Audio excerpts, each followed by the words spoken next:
All, this is Ranu Khandelwal. Welcome to my channel Swadhyay Classroom. Today we will start a new chapter for class 10 in economic section chapter 2 sectors of Indian economy. जैसा कि आप अपने previous class में पढ़ चुके हैं कि हमने हमारी इंडियन इकोनॉमी को कुछ पार्ट्स में डिवाइड किया है, जिसकी वजह से हम उनके वर्क्स को, उनके नेचर को ईज़िली समझ सकते हैं। तो हमारा जो इंडियन इकोनॉमी है वो 3 पार्ट्स में डिवाइड है। First is primary, secondary and tertiary. Primary sector के अंदर जो भी एक्टिविटीज़ आपकी आती हैं वो हैं activity undertaken by directing using natural resources. ऐसी एक्टिविटीज़ जिन्हें हम डायरेक्ट नेचुरल रिसोर्सेज को यूज़ करके कर सकते हैं, वो एक्टिविटी आपकी प्राइमरी सेक्टर्स में आती है। For example agriculture, mining, fishing, forestry, dairy etcetera. इसका एग्जांपल है माइनिंग, फिशिंग, डेयरी एक्सेट्रा, इनके एग्जांपल्स हैं। It is called primary sector because it forms the base for all the products that we subsequently make. ये हमारा primary sector इसलिए कहलाता है क्योंकि ये हर किसी एक्टिविटी का एक बेस है, किसी भी अदर प्रोडक्शन का एक बेस है, और इनके ही थ्रू, इस प्राइमरी सेक्टर के थ्रू ही हम नया प्रोडक्शन कर सकते हैं। Since most of the natural products we get are from agriculture, और जैसा कि हम शुरू से आ रहे हैं, स्टार्टिंग से हमने देखा है कि हमें जो भी नेचुरल प्रोडक्ट्स मिलता है वो हमें एग्रीकल्चर, डेयरी, फॉरेस्ट्री, फिशिंग से ही मिलता है। Agriculture and it's allied activity से ही हमें किसी भी प्रोडक्ट का नेचुरल रिसोर्स मिलता है। तो that's why it's sector is called also agriculture and related sector. इसी वजह से हम इस जो सेक्टर को एग्रीकल्चर एंड रिलेटेड सेक्टर भी कहते हैं। तो हमारा जो फर्स्ट पार्ट था, हमारा जो इंडियन इकोनॉमी का first is primary sector. Sector में आपकी वो एक्टिविटी जो डायरेक्ट नेचुरल रिसोर्सेज को यूज़ करने से की जाती है, for example agriculture, mining, fishing, forestry, dairy etcetera. अब नीचे आपको कुछ पिक्चर्स दिखाई गई हैं जिसमें आपने फिशिंग किया है, फार्मिंग किया है, फॉरेस्ट्री है। तो इन पिक्चर्स के थ्रू आप इजीली समझ सकते हैं कि एज अ रॉ मटेरियल आपको जो भी प्रोडक्ट मिलता है वो आपके फर्स्ट प्राइमरी सेक्टर से ही मिलता है। नेक्स्ट आपका आता है secondary sector. It covers activity in which natural products are change into other forms through way of manufacturing that we associated with industrial activity. इसमें वो एक्टिविटीज़ आती हैं, सेकेंडरी सेक्टर उन एक्टिविटीज़ को कवर करता है जो आपको नेचुरल रिसोर्सेज से तो मिला है, नेचुरल प्रोडक्ट से तो मिला है, लेकिन आप उन्हें इंडस्ट्रियल एक्टिविटी के थ्रू मैन्युफैक्चर कर सकते हैं। मतलब आप उन्हें ट्रांसफॉर्म कर सकते हैं एक मैन्युफैक्चरिंग प्रोडक्ट में। It is a next step after primary where the product is not produced by nature but has to be made. ये आपका प्राइमरी सेक्टर के बाद वाला सेक्टर है सेकेंडरी, जिसमें आप किसी प्रोडक्ट को प्रोड्यूस नेचर से नहीं कर रहे हैं बल्कि आप उसे बनाते हैं। Some process of manufacturing is essential, it could be in a factory, a workshop or at home.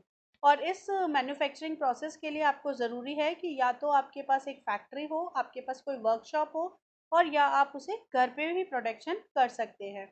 Example, using cotton fiber from plant, we spin yarn and weave cloth. Using sugarcane as a raw material, we make sugar or good. We convert earth into bricks. यहाँ पे आप कुछ examples आपके दिए गए हैं जिसको पढ़ के आप समझ सकते हैं कि आपने जो कॉटन फाइबर प्लांट से आपको मिलता है उसको आप स्पिन करके यार्न बनाते हैं और देन आप उसके वीविंग क्लॉथ्स करते हैं। तो ये एक तरह से मैन्युफैक्चरिंग हुआ। और नेक्स्ट एग्जांपल में है कि आपने जो शुगर केन है, शुगर केन हमें प्राइमरी सेक्टर से मिलता है एज अ रॉ मटेरियल, आप उसका यूज़ करते हैं और क्या बनाने में, शुगर और गुड़ बनाने में। और इसी तरह से आप जो अर्थ, मतलब यहाँ पे जो मिट्टी या सॉइल हम जिसे कहते हैं, उसका यूज़ किया जाता है ब्रिक्स बनाने में। Since this sector is associated with different kinds of industry, it is also called industrial sector. जिस तरह से ये बहुत सारी इंडस्ट्रीज से जुड़ा हुआ है, तो that's why it sector is also called a industrial sector. इस वजह से हम इसे इंडस्ट्रियल सेक्टर भी कह सकते हैं। टर्ची सेक्टर, थर्ड आपका जो सेक्टर आता है वो है आपका टर्ची sector. These are the activities that help in the development of primary and secondary sector. आपकी ऐसी एक्टिविटी जो आपके प्राइमरी या सेकेंडरी सेक्टर को डेवलप कर सकती हैं वो आपकी आती हैं टर्ची सेक्टर में। These activity by themselves do not produce good, but they are an aid and support to the production process. यहाँ पे जो एक्टिविटीज़ आती हैं वो कोई गुड प्रोड्यूस नहीं करती, बल्कि वो आपको एक एड या सपोर्ट देती है प्रोडक्शन प्रोसेस में। प्रोडक्शन करने के लिए आपको कुछ जो सपोर्ट या किसी एड या किसी इक्विपमेंट या किसी सर्विस की ज़रूरत होती है, तो वो आपको एक तरह से टर्ची सेक्टर में मिलती है। For example transportation, shortage, storage, communication, banking. ये आपके एग्जाम्पल्स हैं टर्ची सेक्टर के, तो ये आपकी सर्विसेज हैं। जैसे कि ट्रांसपोर्टेशन में goods that are produce in the primary sector need to be transported by trucks और trains and then sold in the wholesale and retail shop.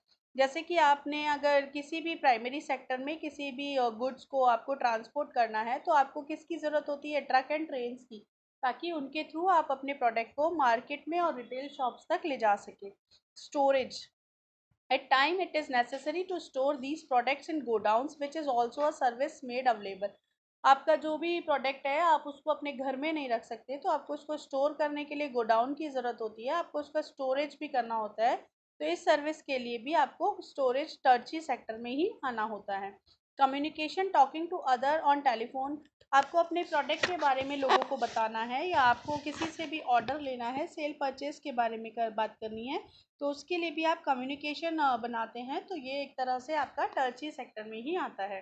Banking, borrowing money from the banks, अगर आपके पास किसी भी चीज़ का production करने के लिए money नहीं है, तो आपको बैंक से बोरो लेना होगा, आप लोन लेते हैं, या आपको किसी भी प्रोडक्ट को सेल करने के बाद जो इनकम होती है आप उसको सेव करने के लिए बैंक में जाते हैं। तो बैंकिंग प्रोसेस आपके लिए एक सर्विस है, ये एक सर्विस प्रोवाइडर है, और जिसे हम टर्ची सेक्टर में इंक्लूड करते हैं।